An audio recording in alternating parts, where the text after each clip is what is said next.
Okay, now that we've seen how to do GELU and its definition, there's something very important that I said we're going to discuss in this chapter. Everything is important, but yeah, it's something called shortcuts. I just call them shortcuts, but they are called shortcut connections. Shortcut connections. Other people will call them skip connections or residual connections or residual connections. Essentially, what we're trying to mitigate against, it is the vanishing gradient problem. It is it is such a difficult problem in deep learning. As you can see, there are many mitigants that are being put for vanishing gradient, and this is one of them. So usually a neural network will be something like this. Let's say this is the input 1.0, 0.0, and minus 1.0. Let's say that is the input into the network. You have a linear layer. You have a, you have a linear layer here, and then you have your GELU. Let's just say your GELU like this, right? So this is layer number one. Let's just say this is layer one.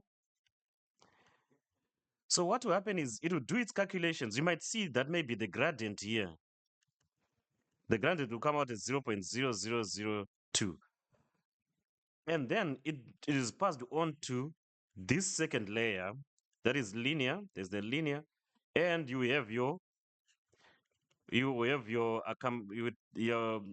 girl just representing like this. We'll see a bit of a difference in code, and this will be your layer two.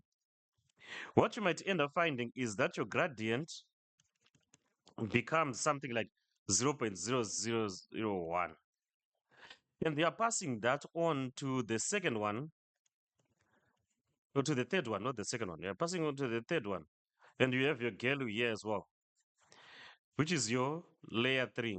I'm not going to draw many layers. I'm just going to end here. Layer three. And you might find your gradient 0.0007 or something like that. Not stable. So what you're trying to do with these shortcuts is you're trying to stabilize and mitigate against this gradient vanishing problem. So with the same input, it will be something like this. It will come into the first layer, right, which is linear with a GELU. With GELU like this, linear and GELU. And this is your layer one. Your layer one, you have your gradient here, gradient calculation. Maybe gradient would be 0.22, let's just say, whatever it's going to be, 0.22. You create what is called a shortcut connection. The shortcut connection essentially connects the input to the output of a layer. And that connection just adds input to the output of the layer. So this input is then taken and added to the output of this layer here. So the combination now becomes the input to the second layer. So you have your linear here, and you have your linear, and you have your GELU here.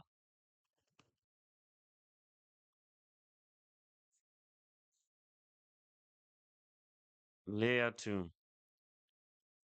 And you do the calculations, maybe you see that your gradient here might be 0.20. It's not going to be very small or as drastic as in the case when you didn't have the shortcuts. And you take maybe that input to that layer and you add it to the output of the layer to make them the input to layer number three, and so on and so on and so on. So let us see that in code where these shortcuts are actually implemented. So let's just quickly switch to Google Chrome. So in Chrome, here we are creating an example deep neural network. This is just an example. We're not going to where we have the same principles that we'll use eventually. But let's just create this example here. We are going to have sequential layers. So we're going to have 5 layers here. We have this layer, second, third, four, five. So this will just have the GELU as your activation function. Perfect. Like we discussed them. Now, for each one of these layers, what we want to do is we want to say, if we said use shortcut, if it's saying use shortcut, And the shape, of course, the shape has to be the same shape, right? The shape of that particular x, is it equal to the shape so that we can do addition? Like here, we're going to do the addition. Else, if the condition doesn't work here, we'll just keep the x as the output so that we just keep propagating the output like we did when we didn't have shortcuts. We're just calculating the output and then pass that output to the next layer. Calculate the output, the output to the next layer, to the next layer. But if we have shortcuts, we want to say the new x, or the output, is going to be the previous output plus the layer, the layers output, so that we add the shortcut in that manner. That's essentially what we're trying to do here in the forward pass. So let's now try run that forward pass. We have an output and we have a tensor. The tensor that we're putting in is just a 0. Here we are calculating something called the loss function. So when we talked about the loss function, this is the loss function that we're using, which is MSE loss. So we're calculating the loss metric from using the MSE loss. And the loss is just going to be whatever you output times the target that you wanted. So here we're just creating an example. These are just numbers. And then we backwards propagate the loss function, the loss metric. And when you're doing that, it then calculates gradients and outputs gradients. So yeah, that's what we are now then doing. For each one of them, we are just going to say this in the named parameter is a gradient mean of this. You see what we mean. Not mean as in uh th- the average, but mean as the meaning. So cool. Now that we have that, our target is 0. That's what I meant, not input. Our target is 0. Our input is going to be x. So let's imagine now we have this as the input and we want to predict a 0. That's what we want to predict. We want to predict a 0 as our target.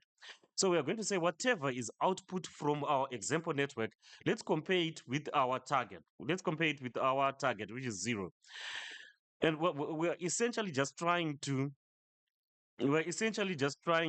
see how the gradient is changing. So let's get our sample. So our linear sizes, or our layer sizes. So what we're going to have is going to be, these are going to be our layer sizes. And our layer size is going to be, we're going to have a 3, 3, 3, and at the end, we're going to just have a 1. We're going to have 1 as the last layer size, because you see our target is also one digit. So we want our network to output 1 digit. When it outputs 1 digit, we are able to compare the two. When we compare the two, we can calculate our loss and all of that. That's essentially what we're doing. This is a very, very simple network. That's what we have there. So imagine this is our sample input that we have. So the first layer we have a 3. So it'll be 3 by 3, 3 by 3, 3 by 3. And then this layer size will be 1. So it will input a 3 and then output a 1. That's it. So let's see when we put in this as our x, as our input, we put that into our sample input into our model that we have instantiated here. Here, if we go back to our example neural network, we said our self dot use shortcut is going to be the use shortcut that we pass. Let's first not pass. Let's first not make it use the shortcut, which means here this condition will fail. So the output will just be the calculated output going as our first example. That's it. So let's do that. So here we're going to say shortcut equal to false, and we have instantiated our model without our shortcut. So let's print the gradients. So model without shortcut, giving it that simple input here. You see the gradients are very tiny, very tiny.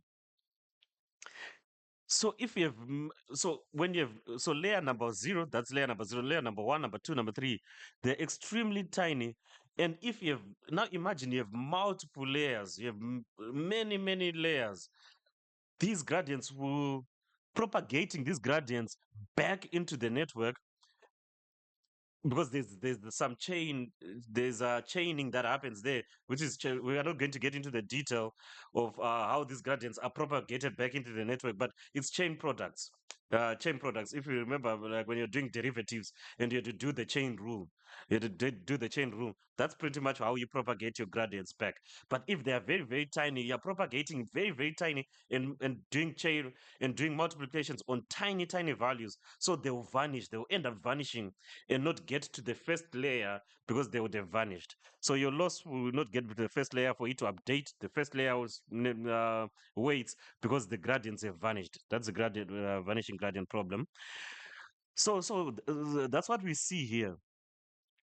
But let's now do it again when we have shortcuts. As you can see, these gradients are not much nicer, much larger than what we had here. Than what we had here. So your network, when to read this, the result, this is your first actually. So your loss. So what happens is, as it is going through forward pass, it goes through forward pass like this. But when you're doing backward pass, this becomes your first layer, and those weights are going to be updated, and then the gradient or the loss is passed. The loss is passed on to the second from last layer, then third from last layer, all the way to the first layer. So when it vanishes, if it vanishes here, it means we are not really going to update the layers, the weights in the first layers because the signal has vanished already. So that's what you see here happening. Our layer 4 is our first layer before the loss is calculated. So that one is this gradient, and then it passes the signal to the one before it to update its weights, and then the signal is back propagated to the layer before all the way to the first layer. As you can see, the gradient is diminishing.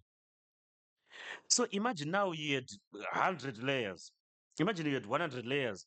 The 100th layer is the one that gets the signal first, and then it propagates the signal back to, that's why it's called back propagation, right? Backward to the first layer. Imagine you had, this was the situation from the 100th layer, and this was maybe layer number 95. Imagine how small the gradient is going to be by the time it gets to the first layer. So, which means you're not going to update your weights in the first layer properly or efficiently because they are now just being updated using gradient signal that is very, very tiny because you might get that as 0.000000001, and it's not going to efficiently update your network. So now look at what the shortcuts do. The shortcuts will say when you've calculated the loss, okay, this is the what you've calculated, this is the gradient there. It propagates to the layer before it is 0.26. Back propagates to the layer before it's now 0.32 because we have connected them with the shortcut connections when we said shortcut equal to true. So here we are now calculating that x is equal to x plus the layer output using those connections that I showed you on the side, on the right hand side when I was writing them. So you can clearly see by the time when it gets to the first layer, the signal is still there. It's still there. It's still strong. So that's what we wanted to show. That's what we need for these networks because they are extremely complex. No, okay, they're not complex, extremely complex, because it will contradict what I said in the beginning of this chapter when I said they are simple.